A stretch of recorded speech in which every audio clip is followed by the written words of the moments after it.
folks, Troy Anderson here from Alpha Kettlebell Fitness, and I just wanted to share with you a couple tweaks today on a kind of classic movement. I've done them in various different formats, but the overhead squat is a very popular movement, a really great full body movement.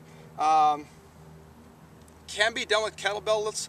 I just think that it kind of puts a little bit of undue kind of torque or load because of the way that you have to open up, especially with just using one kettlebell, where you have to torque and twist your body a little bit in your pelvis. I think it might put a little torsion there when you're doing it in a strictly bilateral way. So what I wanted to show you today is something I picked up from my good friend and his sandbag movement, Josh Henkin, and that's just something called a staggered stance. Now if you can see my feet here, I'm just slightly kind of heel to toe. So I got big toe to heel level of my front foot. And just by doing this movement, it puts a lot more load on the forward leg, but also makes me have to work a little bit harder and allows me, when I change elevation, a chance to open up this hip a little bit more as I go down. So this is kind of what it looks like.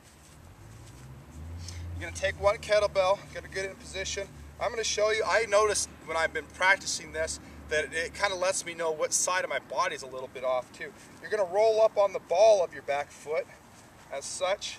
It's kind of like, almost like a windmill and a squat combined, if you're familiar with those two movements. I'm going to go overhead here. I'm rolled up here. I'm keeping the front foot nice and flat, and I'm changing elevation on it. So it looks like this. I'm going eyes on kettlebell, just like you kind of would with a windmill. And we're going to change elevation here and such. This is kind of my rough side here. I'm going to show you both. So as such, now let's go ahead and switch sides with it. I should move a lot better here. So going up overhead, going to that stagger position, and up. As such. So just simply like that, you can see I moved a lot smoother. And just by moving into that stagger position, I get a chance to do that instead of having that set stance bilateral movement and having that torsion.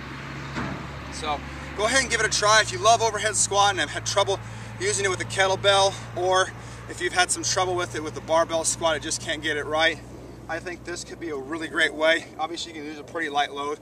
That's just a 16 kilo, 35 pound kettlebell. You could use any load you want to do the staggered stance kettlebell overhead squat. Hopefully you enjoyed this video and come back for more at Alpha Kettlebell Fitness.